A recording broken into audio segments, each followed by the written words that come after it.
श्रोता मित्र, श्रेया घोषाल भारत की ऐसी आवाज जिसे सुनकर समय थम जाता है। एक छोटी सी लड़की से विश्व की सबसे खूबसूरत आवाज़ों में गिनी जाने वाली सिंगर बनने तक का उनका सफ़र आसान नहीं था।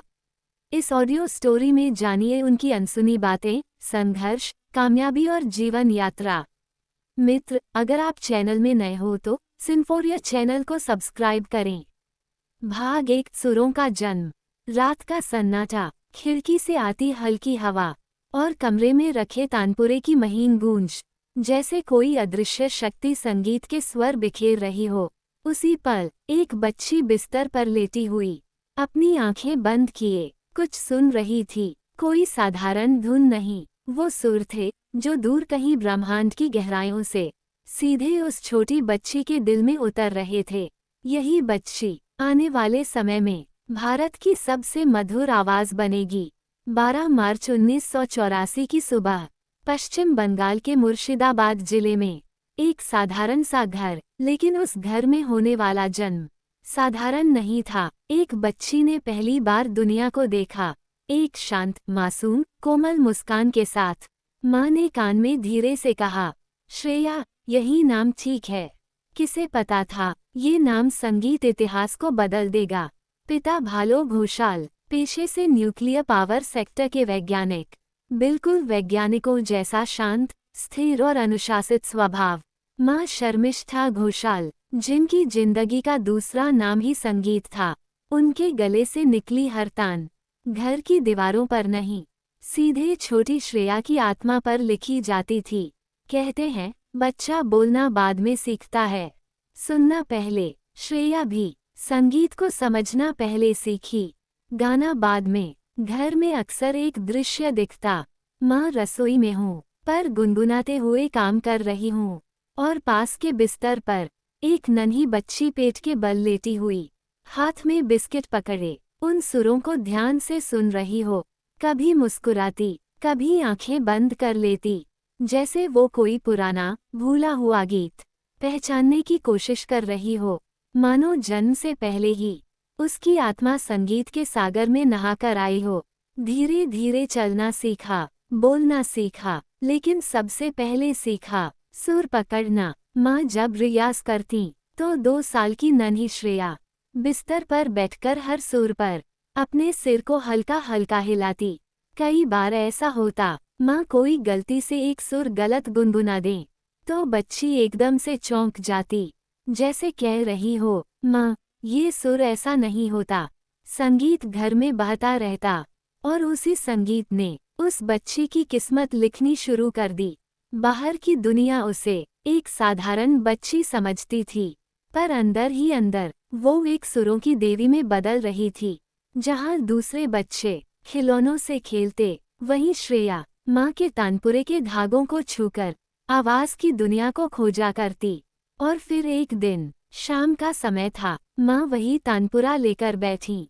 बाहर आसमान में सूरज ढल रहा था, कमरे में हल्का सुनहरा प्रकाश भरा हुआ था। अचानक 4 साल की छोटी श्रेया बिस्तर पर खड़ी हुई और बिना किसी झिझक, बिना किसी अभ्यास, पहली बार पूरी दुनिया को अपनी आवाज सुनाई। एक इतनी मीठी, इतनी शुद्ध, इतनी निर्मल तान कि माँ के हाथ कांप गए, और पिता अखबार से नजरें हटाकर दरवाजे पर आ खड़े हुए। उस क्षण घर का हर कोना एक ही बात कह रहा था, ये बच्ची सिर्फ गाएगी नहीं, इतिहास बनाएगी। भाग 2। माँ की गोद में संगीत। 4 साल की उम्र, जहाँ बच्चे तुतलाकर बोलना सीखते हैं, जहाँ खिलौने, रंग और खेल किसी भी बच्चे की दुनिया होते हैं, लेकिन श्रेया की दुनिया अलग थी। उनकी दुनिया सुरों से बनती थी। एक सुबह घर में हल्की सी शांति थी।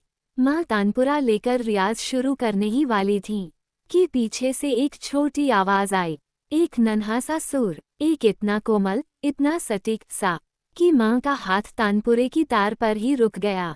उन्होंने पलटकर देखा, 4 साल की श्रेया अपने छोटे छोटे पैर मोड़कर बिस्तर पर बैठी थीं। उनकी आंखों में चमक थी, और होंठों से फिर वही सुर निकला, एकदम साफ, एकदम सटीक।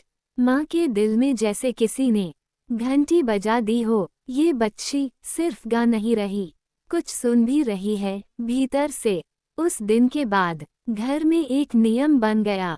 सुबह उठते ही माँ का रियाज शुरू, और बगल में बैठ जाती नन्ही श्रेया। वो कभी माँ की गोद में सिर रख लेती, कभी तानपुरे के पास जाकर उसे छूकर हंसने लगती, मानो उसे भी अपना दोस्त मानती हूँ।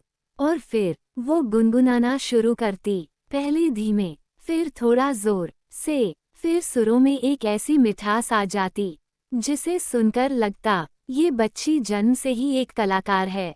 जब बच्चे खेलते कूदते थककर सो जाते, श्रेया तब भी थकती नहीं थी। वो तानपुरे के सामने बैठ जाती और खुद से ही सा रे गा मा करती रहती, कभी सुर ऊंचा, कभी थोड़ा नीचे, कभी माँ को देखकर मुस्कुरा देती कि मुझे पता है मैंने सही गाया। इतनी छोटी उम्र में सुरों पर ऐसा नियंत्रण, ये केवल प्रतिभा नहीं, किस्मत का संकेत था। पिता भालो घोषाल अक्सर वैज्ञानिक रिपोर्टों में खोए रहते थे, लेकिन एक दिन उन्होंने अपने घर से आती उस छोटी सी आवाज को सुना। उन्होंने अखबार मोड़ा, कमरे में झांका और देखा एक 4 साल की बच्ची पैर मुड़कर बैठी है, आंखें बंद हैं और राग भैरवी की छोटी सी तान खुद बनाने की कोशिश कर रही है। पिता कुछ देर सुनते रहे और फिर धीरे से कहा, ये बच्ची कुछ अलग है, बहुत अलग। उसके बाद से घर बदल गया। सिर्फ माँ का रियाज नहीं, घर की दीवारें भी उस छोटी बच्ची की आवाज में रोज नया रंग भरने लगी। सुबह रियाज, दोपहर गुनगुनाहट, शाम माँ बेटी का संगीत, रात पिता का गर्व भरी नजरों से देखना। श्रेया के लिए संगीत खेल नहीं था, संगीत ही उसकी पहली भाषा था। और ये सब सिर्फ 4 साल की उम्र में। जब बच्चे अक्षर पहचानना सीखते हैं, श्रेया ने तब तक सुरों की किताब खोलकर उसमें अपनी पहली पंक्ति लिख दी थी। दुनिया ने उसे तब तक नहीं सुना था, लेकिन घर के चारों कोनों ने पहले ही पहचान लिया था, ये बच्ची नहीं, ये एक आने वाली सुर रानी है। भाग 3, पहली गुरु, पहला मंच। माँ को उनका पहला गुरु माना जाता है, लेकिन जल्द ही पता चला कि इस प्रतिभा को बड़ा मंच चाहिए। 5 साल की उम्र में श्रेया को कोटा, राजस्थान ले जाया गया, जहां उन्हें क्लासिकल संगीत की ट्रेनिंग शुरू हुई। वो रोज स्कूल से लौटकर 2 to 3 घंटे का रियाज अनिवार्य करती। उन्हें छोटी उम्र से ही राग भैरवी, यमन, दरबारी की समझ होने लगी थी। लोग कहते, ये बच्ची गाने नहीं सीख रही, ये तो संगीत को आत्मसात कर रही है। भाग 4, 6 साल में पहला पुरस्कार। 6 साल की उम्र, जब बच्चे खेलते कूदते हैं। श्रेया ने अपने पहले स्टेज कंपटीशन में हिस्सा लिया। तब पहली बार भीड़ ने सुना एक नन्ही बच्ची की आवाज, जो उम्र से कहीं ज्यादा परिपक्व थी। उन्हें पहला पुरस्कार मिला। मंच पर खड़ी छोटी सी बच्ची को तब पहली बार एहसास हुआ, संगीत ही मेरी दुनिया है। भाग 5, टीवी पर धमाका, सा री गा मा। ये वो दौर था जब देश भर में एक ही शो सबसे लोकप्रिय हुआ करता था, सा रे गा मा, ZTV। 1996 में 12 ईयर ओल्ड श्रेया वहां पहुंची। सभी जज, सभी दर्शक चौंक गए। इतनी छोटी उम्र में इतनी पकड़, इतना सुर, इतना नियंत्रण। जजों ने खड़ी होकर ताली बजाई। You are a born singer. उस दिन पूरे भारत ने पहली बार उस आवाज को महसूस किया, जो भविष्य में लीजेंड बनने वाली थी। भाग 6, संजय लीला भंसाली की नज़र। भाग्य कभी कभी चुपचाप, धीरे से हमारे जीवन में प्रवेश कर जाता है। हम जान भी नहीं पाते कि कौन सा पल किस दिशा में सब बदल देगा। ऐसा ही एक पल आया। साल था 1999। स्थान मुंबई का एक साधारण सा घर, और उस घर में बैठे थे भारत के महान निर्देशक संजय लीला भंसाली अपनी मां लीला भंसाली के साथ। शाम का समय था, मां और बेटा साथ में हर शनिवार की तरह टीवी पर एक ही शो देखते थे, सा रे गा मा। ये केवल एक रियलिटी शो नहीं था, ये संगीत की खोज थी। और उस दिन मंच पर आए एक पतली सी, शांत सी लड़की, नाम श्रेया घोषाल। कैमरा जब उस लड़की के चेहरे पर ठहरा, भंसाली साहब बस ध्यान से देखते रहे। उनकी आंखों में कोई उत्सुकता नहीं थी, क्योंकि वो पहले भी कई प्रतिभाओं को देख चुके थे। लेकिन जैसे ही संगीत शुरू हुआ और श्रेया की आवाज ने पहला सुर छुआ, कमरे की हवा बदल गई। भंसाली साहब का चेहरा स्थिर हो गया। माँ ने देखा, उनका बेटा, जो हमेशा हर परफॉर्मेंस पर टिप्पणी करता था, आज एकदम चुप था। श्रेया की आवाज टीवी से निकलकर सीधे दिल में उतर रही थी। उसमें शोर नहीं था, ना दिखावा, बस एक ऐसी मिठास जो आंखें बंद करवा दे और दिल में एक शांत लहर पैदा कर दे।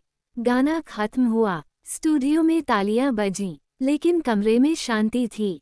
भंसाली साहब कुछ क्षणों तक स्थिर बैठे रहे, फिर धीरे से बोले, माँ, सुन रही हो? माँ मुस्कुराकर बोली, बहुत अच्छी गाती है ना। भंसाली साहब ने जवाब दिया, ये सिर्फ अच्छी नहीं, ये वही आवाज है जिसकी मैं कई सालों से खोज कर रहा था। उनकी आंखें चमक उठीं, जैसे अंदर कोई सपना पूरा होने के करीब हो। उसी समय भंसाली साहब की आने वाली फिल्म देवदास पर काम शुरू हो चुका था। उन्हें फिल्म में एक ऐसी आवाज की तलाश थी जो पारो की मासूमियत, उसकी पीड़ा, उसकी चाहत और उसकी आत्मा को व्यक्त कर सके। वो आवाज चाहिए थी जो सुनते ही दिल को चीरकर अंदर उतर जाए। और उस रात टीवी पर अचानक जैसे भाग्य ने वही आवाज उनके सामने भेज दी। उन्होंने माँ से कहा, देवदास की पारो यही लड़की गाएगी। माँ मुस्कुराईं। उन्हें पता था, उनका बेटा जब किसी आवाज से इस तरह प्रभावित होता है तो वह निर्णय गलत नहीं होता। पर कोई सोच सकता था कि एक टीवी शो में गा रही सिर्फ 15 साल की लड़की बॉलीवुड के सबसे भव्य निर्देशक का ध्यान आकर्षित कर लेगी। ना वो खुद जानती थी, ना उसके घर वाले, कि एक सुथरी, साफ, दिव्य आवाज उसके जीवन को हमेशा के लिए बदलने वाली है। उस रात टीवी बंद हुआ, लेकिन भंसाली साहब के मन में एक नई कहानी शुरू हो चुकी थी। कुछ लोग कहते हैं भाग्य अचानक आता है, लेकिन सच ये है, भाग्य तब आता है जब आपका टैलेंट सही आंखों तक पहुंच जाता है। उस रात सुरों ने अपनी राह खोज ली थी। एक महान निर्देशक ने एक महान आवाज को पहचान लिया था और वहीं तय हो गया कि देवदास की पारो किसी और की नहीं, बल्कि श्रेया घोषाल की आवाज में अमर होगी। वो आवाज जिसने उस रात एक दिल को छुआ और आने वाले वर्षों में पूरी दुनिया को मोह लिया। भाग 7 देवदास। एक रात में स्टार रिकॉर्डिंग रूम में श्रेया केवल 16 साल की थी और गाना था बैरी पिया, जिसने दुनिया को बता दिया, एक नई स्वर रानी आ चुकी है। इसके बाद डोला रे डोला, सिलसिला ये चाहत का, मोरे पिया, हर गाने ने उनका नाम संगीत इतिहास में दर्ज कर दिया। 18 साल की उम्र में उन्हें मिला नेशनल अवार्ड। इतनी कम उम्र में ये उपलब्धि बहुत दुर्लभ थी। भाग 8 सफलता की बरसात। इसके बाद जैसे सफलता का झरना बह निकला। हर संगीतकार की पहली पसंद श्रेया घोषाल, हर फिल्म का दिल, उनकी आवाज, साल दर साल national award, film fair, IIFA उनके नाम होते गए। उन्होंने गाया रूबारू, तेरी ओर, मनवा लगे, सुन रहा है ना तू, नगाड़ा, देसी गल, सैया और हर गाना सुपरहिट। भाग 9 विश्व भर की गॉडेस वॉइस। कुछ आवाजें होती हैं जो किसी भाषा की नहीं होती, वे किसी देश की नहीं होती, वे सिर्फ दिल की होती हैं। और ऐसी ही एक आवाज भारत से उठकर दुनिया के हर कोने तक पहुंची। श्रेया घोषाल। जब लोग कहते थे ये बॉलीवुड की सबसे मीठी आवाज है, तो शायद उन्हें पता नहीं था कि ये आवाज सिर्फ बॉलीवुड के लिए नहीं बनी है।